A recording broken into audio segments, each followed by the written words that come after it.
प्रश्न 9 सत्यापित कीजिए। इसमें प्रश्न 1 दिया है x cube plus y cube x plus y x square minus x Y plus Y square. इसमें हमें LHS को RHS के बराबर प्रूफ करना है, तो RHS को हमें सॉल्व करना पड़ेगा। ओके, तो देखो ये x है, इसे यहाँ लिखेंगे और फिर ये पूरी टर्म यहाँ पर लिख देंगे। ठीक है, उसके बाद ये y है प्लस वाई, इसको यहाँ लिखेंगे और ये पूरी टर्म यहाँ पे लिख देंगे।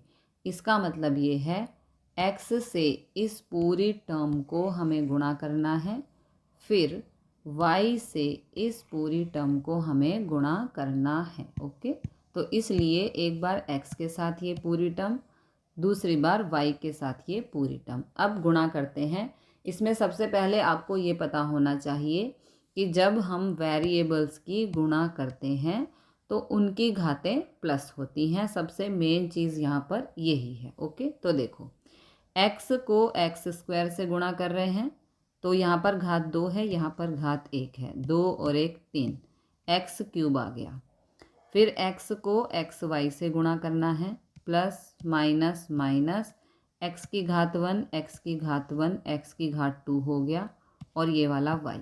फिर x से वाई स्क्वायर को गुणा करेंगे तो ये हो गया एक्स वाई स्क्वायर। ओके, अब इस y से एक्स स्क्वायर को गुणा करेंगे तो ये हो गया एक्स स्क्वायर वाई। ओके, अब इस y से एक्स वाई को गुणा करेंगे, प्लस माइनस माइनस x यहाँ पर है, यहाँ पर नहीं है तो यहाँ पर x, यहाँ पर y की घात 1 है, यहाँ पर भी y की घात 1 है तो ये हो गया y की घात 2। अब y को y स्क्वायर से गुणा करना है तो y की घात 2 और y की घात 1, ये हो गया y की घात 3। ओके, अब यहाँ पर x क्यूब, ये माइनस एक्स स्क्वायर है और ये एक्स स्क्वायर वाई और ये प्लस का एक्स स्क्वायर वाई है तो ये हो गया कैंसिल। ये प्लस का एक्स वाई स्क्वायर है, ये माइनस एक्स वाई स्क्वायर है तो ये भी हो गया कैंसिल। यहाँ पर बचा वाई क्यूब, तो आप देख सकते हो दोनों साइड बराबर आ चुकी हैं, तो इसको हम लिख देंगे x cube plus y cube बराबर है x cube plus y cube. Okay, LHS बराबर है RHS, हैंस प्रूव्ड।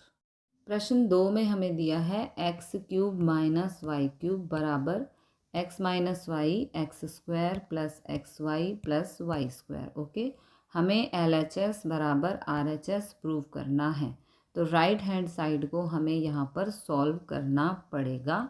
आपको यहाँ पर ये ध्यान रखना है कि वेरिएबल्स की जब गुणा होती है तो उनकी घातें प्लस होती हैं। ओके, यही यहाँ पर मेन बात है। ओके, तो अब x से इस पूरी टर्म को गुणा करना है तो यहाँ पर x और ब्रैकेट में ये पूरी टर्म लिख देंगे।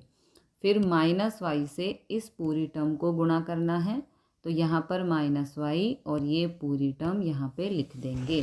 अब गुणा करते हैं। ठीक है, यहाँ पर x को एक्स स्क्वायर से, x की घात 1 है, 2 और 1 आ गया एक्स क्यूब। फिर x को एक्स वाई से गुणा करना है, x की घात 1 x की घात 1 एक्स स्क्वायर और ये वाला y। फिर x से y स्क्वायर को गुणा करना है तो एक्स वाई स्क्वायर।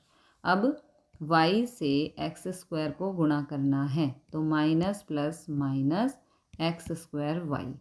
फिर y से एक्स वाई को गुणा करना है, माइनस प्लस माइनस और यहाँ पर x तो x, y की घात 1 y की घात 1, ये हो गया y स्क्वायर। y को y स्क्वायर से गुणा करेंगे, माइनस प्लस माइनस y की घात 1 y की घात 2 y की घात 3 हो गया। ओके, अब एक्स स्क्वायर वाई और ये माइनस का एक्स स्क्वायर वाई ये हो गए कैंसिल।